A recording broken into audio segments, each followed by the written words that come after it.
T.B.Photo X1.5TFX and welcome back to another video. Well, this time we have a little bit of a secret that seems to have been forgotten about the Nikonos system. And what do I have here? Well, I have my Nikonos IVA or 4A, which is the first in the automatic lineup. And here I have one of their what should we call it, their own speed lights for underwater photography for the Nikonos system. And for you guys who used the Nikonos system before might tell me that you have it on the wrong way around. Well, yes and no. Normally this should be on the inside of the bracket. Well, yeah, the reason I have it mounted like this is from a tip that I got, that if you do like so, you put the flash a little bit further away from the camera, which means that when you use it, you reduce the chances of backscatter.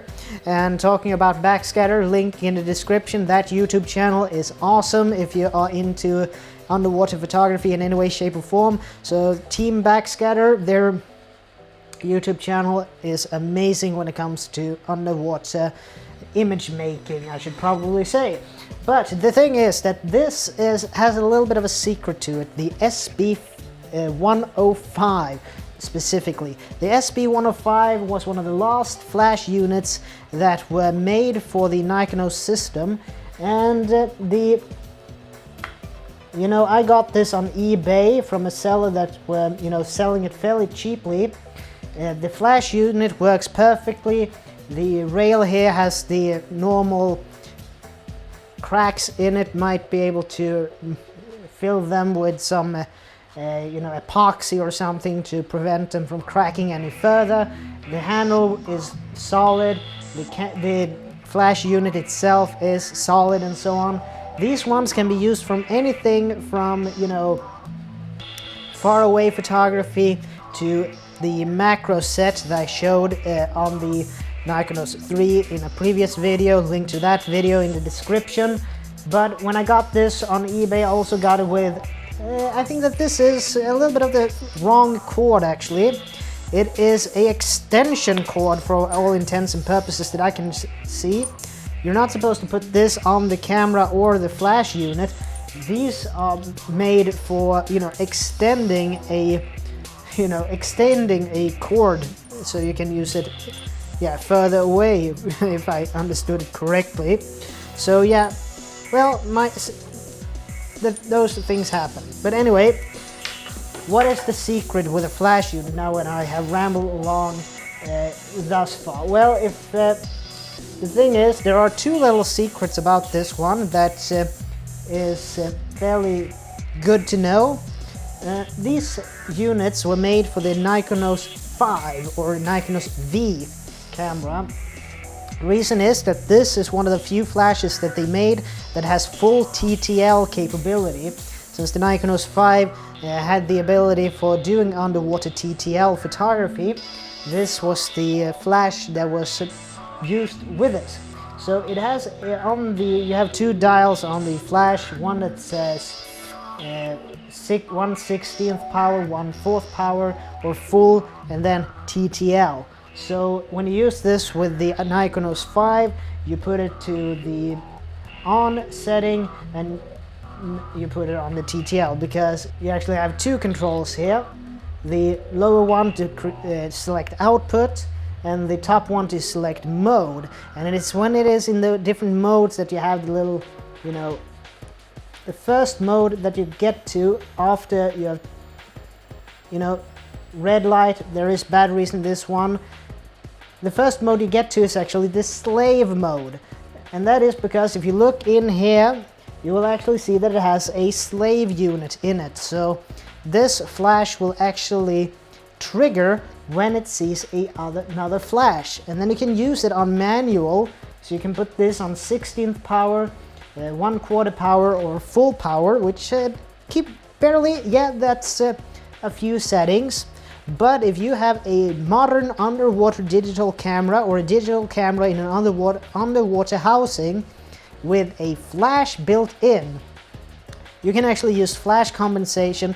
Well, this is my theory at least, how you can use it.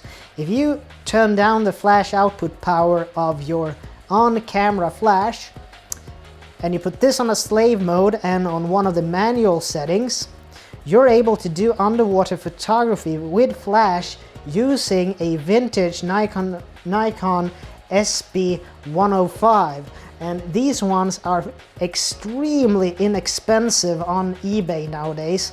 Granted, they're not as powerful as many of, the sea&sea flashes and so on that are made today, but in a pinch, you have this entire setup system for very little money, and you can basically trigger these flashes wirelessly with using them on the slave mode underwater. So that might be a little bit for you guys who are into photography and are scuba divers. Another reason to get this flash is because if you put it on 1/16th power and you put it on the...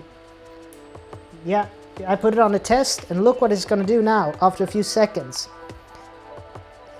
I don't know if it will be noticeable on the video, but yeah, I saw one there. Yeah. What it actually does is that it goes into a beacon mode, which means that if you are in an emergency situation or that you are doing a night dive and the boat is too far away and you won't be able to see it, you can take your flash and put it into this mode, which will basically make it a emergency beacon. This was also a little bit cool because you got the factory diffuser, so you can put that over as well, and take diffused. You can do direct light and diffused light. So that's a little bit of a neat thing, in my opinion, that you can use it with as a beacon. So I'm just gonna do like so and do a... There we go, turned off. So that's my little trick for the Nikonos or Nikon SB105 flash unit, because these are still quality pieces of gear. And also a little bit of a caveat here: when I got this from the eBay seller, it turned out that the O-ring for the battery compartment was missing. It wasn't damaged, it wasn't frayed or anything, it was simply gone. So I started to look a little bit on eBay and started to look and see what a replacement O-ring kit for this would cost me. And when I saw the price, I basically jumped out of my seat, because no, there is no way it is worth that much for a little bit of an O-ring kit. There must be a cheaper alternative. And then I came with the idea that, okay, Biltema, a Swedish automotive parts chain, or now it's basically a DIYer's paradise when it comes to that. They have kits. I went into the auto section for Biltema, and yeah, what did I find? I mean, this is basically over 400 different O-rings in different sizes. They both have a metric and an imperial kit, all of these are, rated to be able to handle from 100 degrees plus Celsius to minus 30 degrees Celsius, this entire O-ring kit. And I thought, well, I'm not going to use any of these anywhere close to where I have a breathing medium, so nowhere near my regulators or anything like that. These are completely for when I have some piece of kit that needs a new O-ring because the old one has been busted. If I have, flashlights or anything like that, I mean, maybe it's not the best quality and so on, but in a pinch, the kit for this one would be, what was it, 300-400 Swedish totally with shipping. This was 185, this entire box. So sometimes I think you're a little bit overcharged for certain things.